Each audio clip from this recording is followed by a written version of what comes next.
تمام دیکھنے والوں اور سننے والوں کو متین سراج کا السلام علیکم ورحمۃ اللہ وبرکاتہ۔ آپ سے گزارش ہے کہ اس چینل کو آپ سبسکرائب کر دیں اور لائک کا بٹن پریس کریں اور بیل کا آئیکن پریس کریں۔ آج انشاءاللہ تعالی اللہ کی مدد سے میں سورہ قاریہ کی تفسیر بیان کروں گا، جس میں اللہ تعالی قیامت کے دن کیا ہوگا اس کا ذکر کر رہا ہے۔ بہت ہی بہترین یا خوبصورت مضامین ہیں اس سورت کے، اور جو اللہ کے رسول حدیث میں بیان کر گئے ہیں کہ جو علامت کبریٰ ہیں، جو 10 بڑی نشانی ہیں، صلی اللہ علیہ وسلم نے فرمایا کہ اس میں سے ایک بڑی نشانی قیامت آنے سے پہلے جو ہے 3 بڑے زلزلے آنا دنیا میں، اس کا ذکر دیکھیے کس خوبصورت الفاظوں میں اللہ فرما رہے ہیں۔ اعوذ باللہ من الشیطان الرجیم، بسم اللہ الرحمن الرحیم۔ القاریہ ما القاریہ وما ادراک ما القاریہ، صدق اللہ العظیم۔ کھڑکھڑانے والی چیز، وہ کھڑکھڑانے والی چیز، اور کیا تم جانتے ہو وہ کھڑکھڑانے والی چیز کیا ہے؟ قاریہ کہتے ہیں کھڑکھڑانے کو۔ جب قیامت آئے گی تو یوں سمجھیے کہ وہ یہ جو زمین کو ایسے ہلائے گی، کھڑکھڑائے گی، جس طرح سے تم سونے والے کو دروازہ کھڑکھڑاتے ہو، اس طرح سے پوری دنیا کو اللہ تعالیٰ فرما رہے ہیں جب قیامت آئے گی تو اس زلزلے بالکل ہلا کے رکھ دیں گے۔ اور اس دن ہوگا کیا، بہت خوبصورت الفاظوں میں بیان کر رہے ہیں اللہ تعالیٰ، یوم یکون الناس کالفراش المبثوث، اور اس دن انسان ایسے ہو جائیں گے جیسے اڑتے ہوئے پتنگے۔ اب سوچئے ذرا، 1400 سال پہلے کا گمان کریے، یہ صحابیوں کا ایمان تھا، اللہ نے جو بیان کیا اس پہ ایمان لے آتے تھے، لیکن یہ تمام چیزیں آج کی تاریخ میں سائنٹیفک اس میں بھی اگر آپ دیکھیں تو آپ کو ایک دم سچ ثابت ہوتی دکھتی ہیں۔ پہلے لوگوں کو سمجھ کیا آیا ہوگا کہ کھڑکھڑائی جائیں گی، اور ابھی جو آگے آیت آئے گی پہاڑ جو ہیں ریزہ ریزہ ہو جائیں گے، کیا اندازہ ہوا ہوگا؟ یہ ایمان کی دولت تھی ان کے پاس۔ یہ ہمارے لیے قرآن اسی لیے معجزہ ہے۔ آج آپ جانتے ہیں جو ڈفرینٹ ٹائپس آف بمز جو ہیں، ہیلوجن بم ہے یا ایٹامک بم ہے، یا یہ جتنے طرح کے جو بھی ہم لوگوں نے بنا لیے، انسانوں نے، کیا کریں گے وہ؟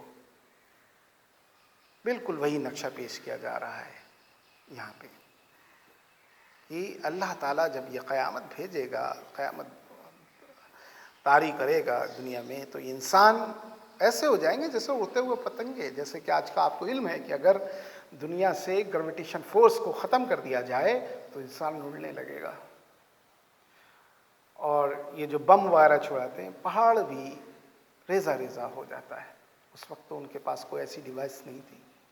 اس خوبصورت لفظوں میں اللہ تعالیٰ فرما رہا ہے یہ کہ کیا ہوگا قیامت کے دن۔ آگے کیا فرما رہے ہیں اللہ تعالیٰ،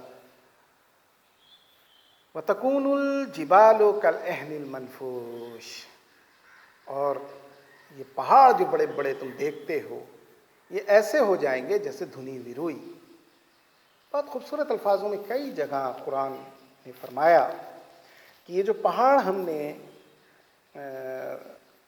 بنائے ہیں دنیا میں، زمین پر، یہ اس کو تھامنے کے لیے۔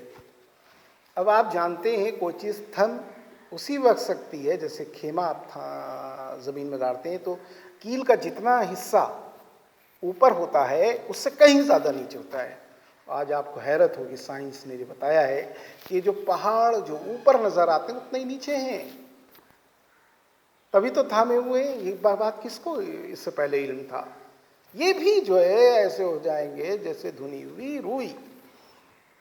فَأَمَّا مَنْ ثَقُلَتْ مَوَازِينُهُ فَهُوَ فِي عِيشَةٍ رَاضِيَةٍ۔ اب بہت خوبصورت بات میں اللہ فرما رہے ہیں، اور جس شخص کے نیک اعمال کا وزن اس کے برے اعمال سے زیادہ ہوگا، وہ رضا ہی رضا میں ہوگا۔ یہ اللہ تعالیٰ فرما رہے ہیں۔ پھر ایک قرآن میں ایک جگہ آیا، جن لوگوں کا اعمال ان کے دائنے ہاتھ میں دیا جائے گا، ان کی کتاب، ان کا اعمال نامہ، خوش ہوں گے۔ کئی صورتوں میں آئے گا انشاءاللہ، بعد میں تفصیل بیان کریں گے۔ تو یہ ہے کہ اگر آپ کی زندگی کے نیک عمل کا معاملہ زیادہ ہے، اور نیک عمل عمل صالح، اور عمل صالح کی تفصیل میں پہلے بیان کر چکا ہوں تفسیر میں، کہ وہ عمل جو اللہ کے دین کے قائم کرنے کے لیے کیے جاتے ہیں، یہ نیکی یہ بھی ہے کہ آپ نے کسی کو غریب کی مدد کر دی، ٹھیک ہے، لیکن اللہ کے نزدیک نیک اعمال سب سے بہترین وہ ہیں جو آپ اللہ کے دین کو قائم کرنے کے لیے کرتے ہیں، یہ ہے۔ پھر دوسری طرف کیا ہے اللہ تعالیٰ فرما رہا ہے، اور وہ رضا ہی رضا میں ہوں گے، اللہ تعالیٰ سے وہ راضی ہو جائیں گے اور اللہ ان سے راضی ہو جائے گا۔ دوسری طرف وَأَمَّا مَنْ خَفَّتْ مَوَازِينُهُ فَأُمُّهُ ہاویہ، اور وہ لوگ جن کے نیک اعمال ان کے برے کام سے کم ہوں گے، یعنی کہ برائیوں کا پلہ بھاری ہوگا اور نیکیوں کا پلہ کم ہوگا، وہ ہاویہ میں ہوں گے۔ یہ دیکھیے، پھر ایک جگہ قرآن میں آتا ہے، اللہ فرماتے ہیں کہ تم جو ذرہ برابر نیکی کرو گے وہ بھی سامنے لا دوں گا، اور جو تم ذرہ برابر برائی کرو گے وہ بھی تمہارے سامنے آ جائیں گے۔ یعنی کہ آپ کا کوئی بھی عمل اللہ کے نزدیک چھپا نہیں، وہ سب تولے جائیں گے۔ موازین ہوں، ترازو جسے آپ بولتے ہیں، اس میں تولا جائے گا۔ تو جن لوگوں کی برائی زیادہ کی ہوں گی، زندگی میں گزارا ہوگا، ان کو اللہ تعالیٰ فرما رہے ہیں فَأُمُّهُ ہاویہ، وہ ہاویہ میں ہوں گے۔ پھر اللہ تعالیٰ خود سوال کر رہے ہیں وَمَا أَدْرَاكَ مَا هِيَ، کیا تم جانتے ہو یہ کیا ہے؟ ماہیہ کیا ہے؟ نارٌ حامیہ، ایک جلتا ہوا گڑھا۔